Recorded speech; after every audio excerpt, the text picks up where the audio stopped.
3.0 का एग्जाम 20 जून तक जाता है तो फिर क्या होगा? अगस्त में 4.0 किसी हालत में नहीं हो पाएगा।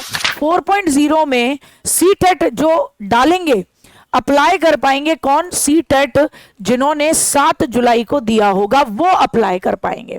नमस्कार साथियों, मैं गार्गी सारस्वत एक बार फिर से आप लोगों के सामने हाजिर हूं आपके अपने प्लेटफॉर्म टारगेट विद अंकित पर, जहां हम बात करेंगे आप लोगों के जो डाउट हैं बीपीएससी 4.0 को लेकर।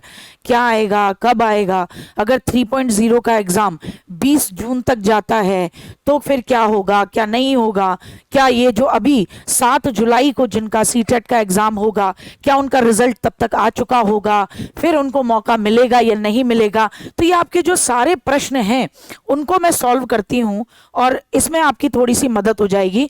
जैसे आपका सबसे पहला जो डाउट है वो यही डाउट है कि भाई आप ये बताइए कि आपका 4.0 एग्जाम ही कब होगा। तो देखिए, अगर आपका 3.0 एग्जाम जो है वो जून के 15 के बाद जाता है, 15 जून के बाद शुरू होता है 3.0, तो कम से कम आप मान के चलिए कि 7 दिन चाहिए होते हैं।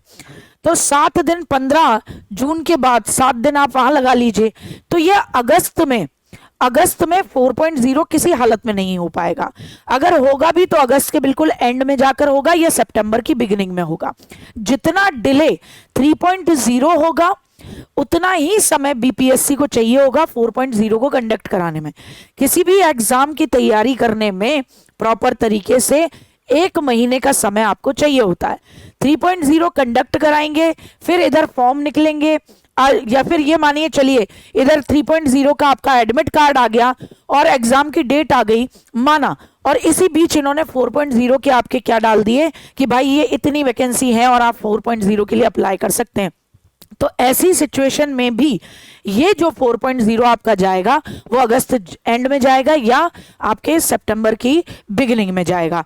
और अगर ऐसा होता है कि 4.0 डिले होता है, 4.0 अगर अगस्त के, जो कि पहले हमने पढ़ा था कि नहीं भैया हम 15 अगस्त तक पेपर करा लेंगे फिर 15 सितंबर में रिजल्ट निकाल देंगे, अगर ये उस डेडलाइन से पीछे हो जाता है बीपीएससी किसी भी हालत में, क्योंकि 3.0 डिले होगा तो 4.0 भी डिले होगा, तो फिर ऐसे में 4.0 में सीटेट जो डालेंगे अप्लाई कर पाएंगे कौन? सीटेट जिन्होंने 7 जुलाई को दिया होगा वो अप्लाई कर पाएंगे। क्यों कर पाएंगे? क्योंकि आप 7 जुलाई को अपना पेपर दे के आते हो, 7 जुलाई को आप पेपर दे के आते हो, 7 अगस्त 1 महीने का समय लगता है, आपका रिजल्ट आएगा। उसके बाद अगर डिले जाता है तो आपको एक अच्छा खासा मौका मिलेगा। क्यों? कारण क्या है कि आपसे जब आप फॉर्म भरते हो तो सीरियल नंबर मांगता है और सीरियल नंबर मार्कशीट का, सर्टिफिकेट का होता है। आपका बेशक आपका रिजल्ट आ जाए, रिजल्ट लेकिन वेबसाइट पर आएगा और आपसे जब फॉर्म भरोगे तो बीपीएससी क्या मांगेगा कि भैया अपने डॉक्यूमेंट का, कि आप सीटेट पास हो, इसका सीरियल नंबर डाल दो, आपकी मार्कशीट का, आपके सर्टिफिकेट का। अब कहां से लाओगे जब तक डिजी लॉकर में मार्कशीट नहीं है, जब तक डिजी लॉकर में सर्टिफिकेट नहीं है। तो ऐसी सिचुएशन में अगर ये डिले जाएगा तो आपको मौका मिलेगा और फिर सीटेट 7 जुलाई वाले अप्लाई कर पाएंगे। तो ये कंडीशनल चीज होगी उनके लिए। क्या होगी? कंडीशनल होगी। जितना 4.0 डिले होगा, और 4.0 डिले क्यों होगा? 3.0 में जितना समय लगेगा उसके बाद आपको 4.0 में तकरीबन 1 महीना चाहिए ही चाहिए। और उस बीच अगर आपको 1 महीने का समय मिलता है, विंडो मिलती है, तो यही समय होगा जब फॉर्म भरवाए जा रहे होंगे और आपके पास भी वही समय होगा कि उस लास्ट डेट तक अगर आपकी मार्कशीट डिजी लॉकर में अपलोड हो जाती है तो आपके लिए बेहतरीन चीज होगी। वरना आप जानते हैं, क्योंकि आपसे सीरियल नंबर भरवाते हैं और सीरियल नंबर भरने पे आपको डॉक्यूमेंट की साफ लिखा रहता है।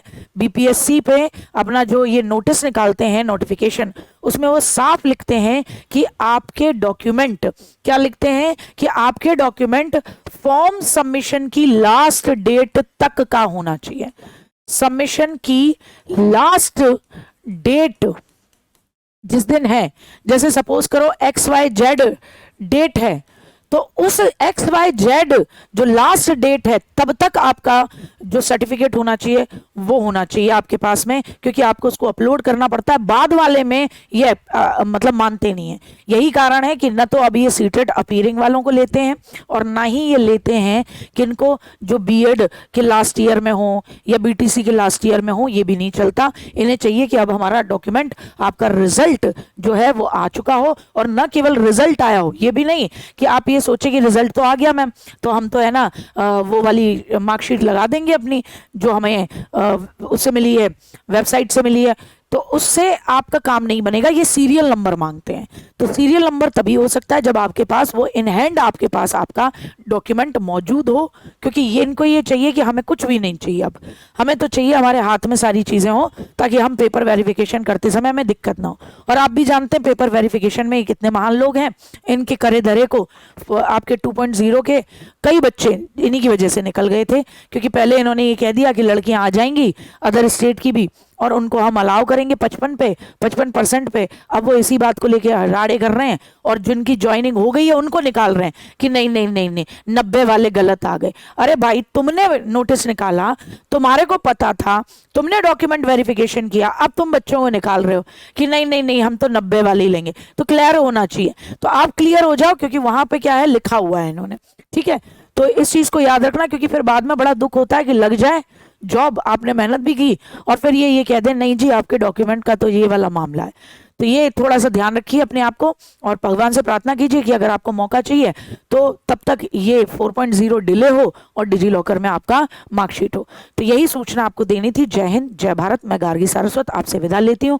उम्मीद करती हूँ ये सूचना आपके लिए काम की होगी।